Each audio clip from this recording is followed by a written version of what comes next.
Em setembro de 2009, na Coreia do Norte, aconteceu um evento único sobre o qual ninguém havia sido avisado. De repente, as comportas da barragem Hwanggan foram abertas e enormes massas de água desceram rio abaixo, transformando o rio Imjingang em uma correnteza furiosa.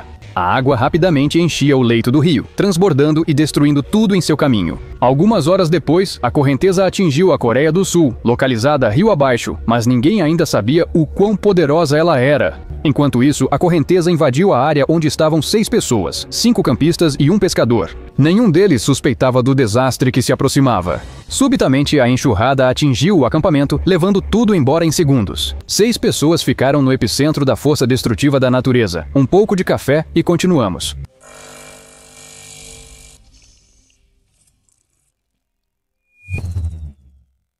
Lembro discretamente para fazerem aquilo embaixo do vídeo, caso estejam esquecendo. Após a devastadora enchente causada pelo rompimento repentino da barragem de Hwanggan, 6 pessoas continuavam desaparecidas. Quando ficou claro que havia desaparecidos, o serviço de resgate chegou imediatamente ao local do incidente. Em pouco tempo, 119 pessoas, policiais, militares, funcionários públicos e voluntários civis, formaram um centro de comando e iniciaram operações de busca em grande escala. Cerca de 6.000 pessoas, helicópteros e botes infláveis foram mobilizados para vasculhar uma extensa área. No entanto, a área de busca era tão vasta e complicada devido à forte correnteza e à largura do rio, que chegava a 400 metros, que até mesmo operar os botes infláveis se mostrou extremamente difícil. No primeiro dia, as buscas pelos desaparecidos não obtiveram sucesso. No dia seguinte, o quartel-general dividiu-se em 4 seções e prosseguiu com as operações sistemáticas na área. 3 dos desaparecidos foram encontrados na manhã do mesmo dia. Infelizmente, era tarde demais para salvá-los. Os 3 morreram e não havia sinal das demais vítimas. Nos 2 dias seguintes, os esforços foram significativamente aumentados. O número de socorristas e militares chegou a cerca de 6.300 pessoas. Eles trabalharam nas regiões de Seul, Incheon e Gangwon-do, além de expandirem a área de busca até o rio Hangang e o Mar Amarelo. No final, o centro de comando local encontrou os corpos dos 3 desaparecidos. As operações de busca terminaram 4 dias após a tragédia, para que você entenda a dimensão do desastre. Estima-se que durante a enchente foram liberadas 40 milhões de toneladas de água. O nível da água na fronteira de Gyeonggi-do dobrou, passando de 2,3 metros para 4,6 metros. Mas vamos analisar a localização. O rio Imjingan é o 7º mais longo da península. Ele atravessa a República Popular Democrática da Coreia, cruza a zona desmilitarizada e continua seu curso pela Coreia do Sul. Depois, o Imjingan deságua no rio Hangang, ao sul de Seul, e este, por sua vez, chega ao Mar Amarelo. Na parte norte-coreana do rio, foi construída a barragem Hwanggan, uma usina hidrelétrica. Ela está localizada a cerca de 42 quilômetros da zona desmilitarizada e tem aproximadamente 1,1 quilômetros de comprimento. O vertedouro no lado esquerdo dela desvia parte da água do rio Imjingan para o rio Haesong para a geração de energia hidrelétrica. No que diz respeito ao rio Imjingan, a água liberada da barragem leva cerca de 9 horas para alcançar o ponto mais ao norte do rio, no lado sul-coreano. Mas mesmo sem o vertimento, a temporada de monções de verão traz chuvas fortes para a península de julho até o início de agosto, o que frequentemente causa transbordamentos do rio Imjingan e, como consequência, inundações em ambas as Coreias. Após a tragédia que levou à morte de 6 pessoas em outubro de 2009, a Coreia do Norte concordou em notificar previamente a Coreia do Sul ao liberar água da represa. E os avisos realmente foram enviados 2 vezes em julho de 2010 e 1 vez em julho de 2013. No geral, esse aviso de 2013 acabou sendo o último. Desde então, a Coreia do Norte, ao que parece, mudou de ideia e não se preocupa mais em enviar avisos. E isso considerando que o aviso prévio sobre a liberação de água de uma barragem em um rio compartilhado é uma prática internacional. Por isso, em 16 de maio de 2016, Pyongyang liberou a água da barragem Hwanggan, causando prejuízos aos pescadores sul-coreanos no curso inferior do rio Imjingang. Depois, a mesma coisa aconteceu em 6 de julho do mesmo ano. E isso se repete e se repete. Um dos casos mais recentes aconteceu no verão de 2024. Imagens de satélite registraram o despejo contínuo de água nos dias 4, 7 e 9 de agosto, após as fortes chuvas de julho. As comportas de 220 metros da barragem foram parcialmente abertas, permitindo uma liberação controlada por um longo período. E parece que tudo está claro e explicável, mas será que não dava para avisar antes? Ainda mais porque a Coreia do Sul não tem como saber sobre essas liberações por conta própria, até porque a Coreia do Norte não atende às ligações na linha direta intercoreana. Desde abril de 2023, autoridades sul-coreanas usam comunicados de imprensa para se comunicar com a República Popular Democrática da Coreia. Para obter informações sobre o nível da água e as liberações, é necessário utilizar imagens de satélite. Através delas, é possível entender que o reservatório está cheio até a borda e, portanto, em breve devemos esperar outra liberação. Nesta imagem, vê-se uma liberação não autorizada de água pelas comportas abertas. Mas não há outra maneira de obter informações além do uso de imagens de satélite. Como mencionado, a barragem fica a aproximadamente 42 quilômetros da zona desmilitarizada coreana, ou seja, da fronteira. Isso é longe o suficiente para que a Coreia do Sul tenha pelo menos algum acesso visual aos eventos. Falando estritamente, nós praticamente não sabemos nada sobre essa barragem. Há poucas imagens dela até mesmo na internet. No máximo imagens assim, de muito longe, do lado sul. Só se vê o rio. E desconsiderando imagens de satélite, só dá para saber das descargas pelo aumento do nível da água. No entanto, a enchente causada pela Coreia do Norte em 2009 estava longe de ser a pior. Era um dia comum de julho de 2023. O trânsito no túnel subterrâneo próximo a Cheonju fluía normalmente. As pessoas seguiam suas rotinas, sem sinais de que algo ruim aconteceria. E de repente, sem aviso, fortes correntes de água jorraram de todos os lados. Em 2 ou 3 minutos, o túnel se transformou em um rio turbulento, que inundou os carros e deixou as pessoas presas. Pelo menos 15 veículos, incluindo um ônibus, ficaram presos no túnel subterrâneo quando a água do rio que transbordou nas proximidades começou a invadir o local. No momento do acidente, havia 9 pessoas no ônibus, incluindo o motorista. No total, 27 pessoas ficaram presas, contando os motoristas. O chefe dos bombeiros, Nam Vayon, chegou ao local inundado às 13h07 e os bombeiros começaram a bombear a água a uma taxa de 45 mil litros por minuto. No entanto, a bomba de drenagem no túnel se mostrou inútil. A sala de distribuição, que fornecia eletricidade, foi inundada. A água continuava entrando, dificultando os trabalhos de drenagem. Devido ao enorme volume de água, não foi possível realizar uma grande operação de busca apenas com bombeamento.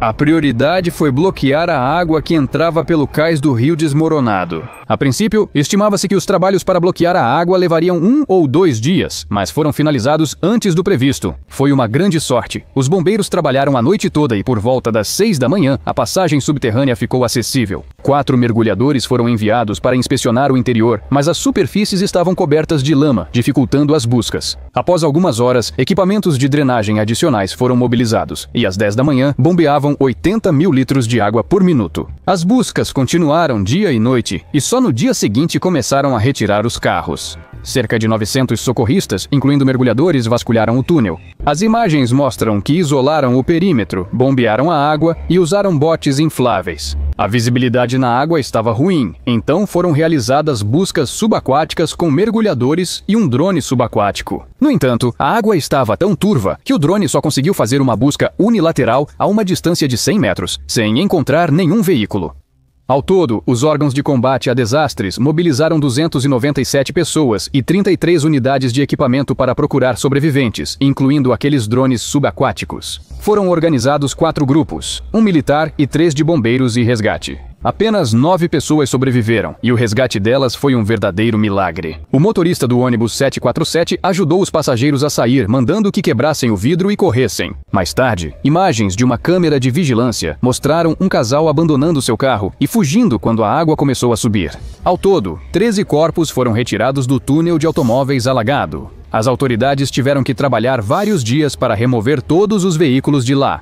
Porém, o total de óbitos poderia ser ainda maior. Quando a passagem subterrânea foi inundada, o Sr. Gu Menchol, que entrou na passagem subterrânea entre o ônibus 747 e um caminhão de 14 toneladas, viu que a água estava subindo na frente do ônibus. Ele imediatamente virou para a faixa seguinte, buzinou e deu ré, gritando para os outros saírem. Ao sair da passagem subterrânea, continuou gritando para os outros darem a volta porque a água estava subindo e coordenou a evacuação dos carros atrás dele. Como resultado, graças à decisão correta do Sr. Gu, o ônibus de turismo de 45 lugares, o micro-ônibus de 25 lugares e vários carros de passeio, o ônibus de turismo de 45 lugares, o micro-ônibus de 25 lugares e vários carros de passeio não entraram no túnel. Isso salvou muitas vidas. Em apenas um dia, caíram quase 300 milímetros de precipitação. No entanto, as consequências da enchente não se limitaram a um túnel alagado. Deslizamentos de terra começaram. Na região montanhosa de Gyeongsang do Norte, no centro da Coreia do Sul, pelo menos 19 pessoas morreram após deslizamentos causados pelas enchentes destruírem casas inteiras. Cerca de 6.400 moradores também foram evacuados depois que a barragem de Gyeosan, na província de Chungcheongbuk-do, começou a transbordar.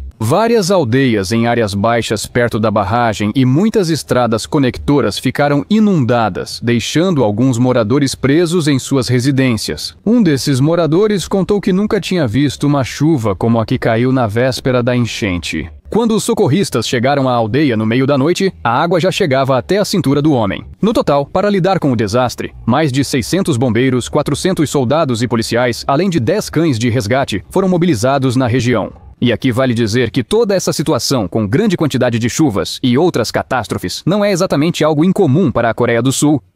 O relevo montanhoso do país o torna mais vulnerável a deslizamentos de terra durante as fortes chuvas de monção. Porém, naquele ano, os danos foram bem maiores que o usual. Testemunhas na região montanhosa de Gyeongsang do Norte relataram um barulho alto vindo da montanha por volta das 5 da manhã. Deslizamentos de terra ocorreram rapidamente, cobrindo casas e vielas da vila. A montanha literalmente desabou, levando junto consigo toda a terra e tudo o que estava sobre ela.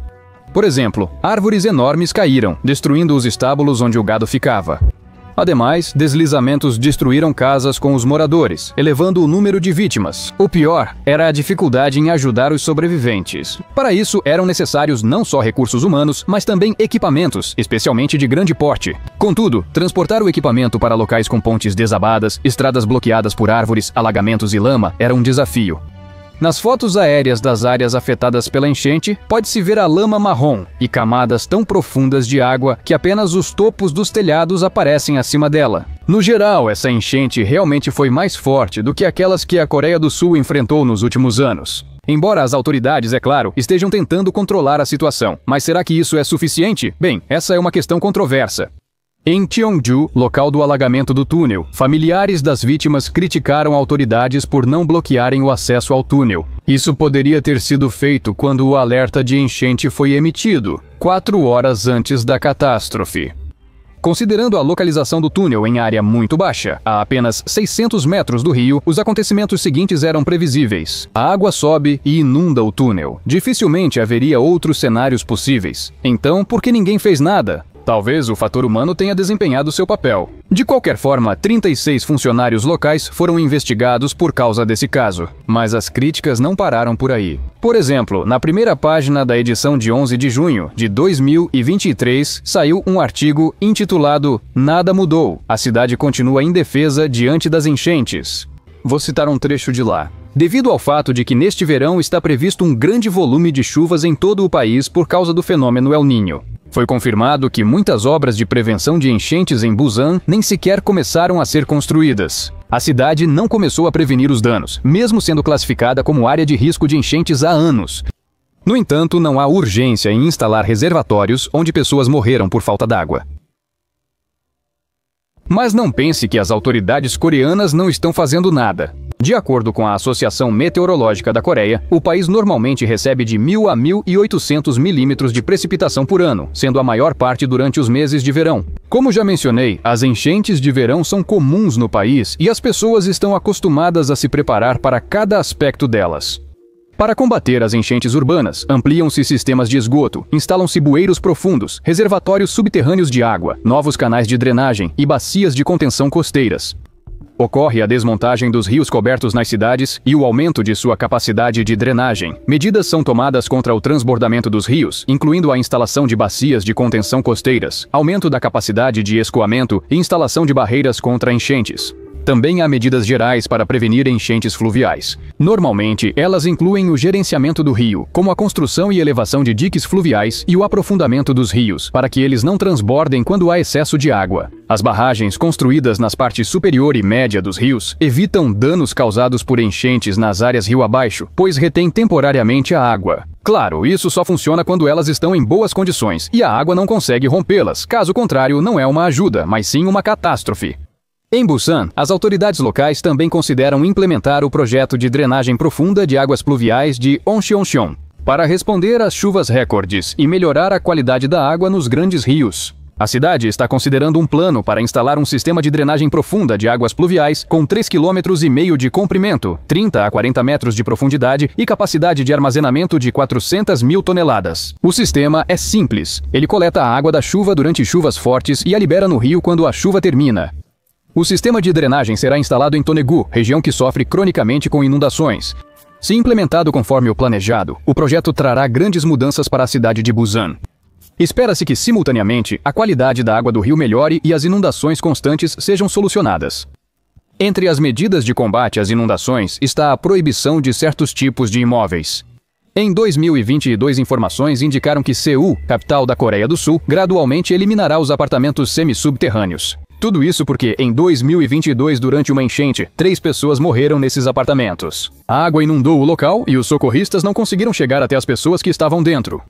Estamos falando de apartamentos minúsculos, como os mostrados no filme vencedor do Oscar Parasita. Geralmente alugados para pessoas de baixa renda, esses apartamentos não são seguros. Por isso, autoridades anunciaram que, a partir de agosto de 2022, Seul não concederá mais permissão para construir esse tipo de moradia e reformará gradualmente os apartamentos existentes. Também foi informado que a cidade dará aos proprietários desses apartamentos 20 anos para convertê-los em espaços não residenciais, como depósitos ou estacionamentos. Não será permitido morar neles. Segundo dados oficiais, até o ano de 2020 havia cerca de 200 mil desses apartamentos em Seul. E, infelizmente, eu não sei se a situação já mudou de alguma forma. Se você souber, compartilhe nos comentários. Deixe seu like. Até breve.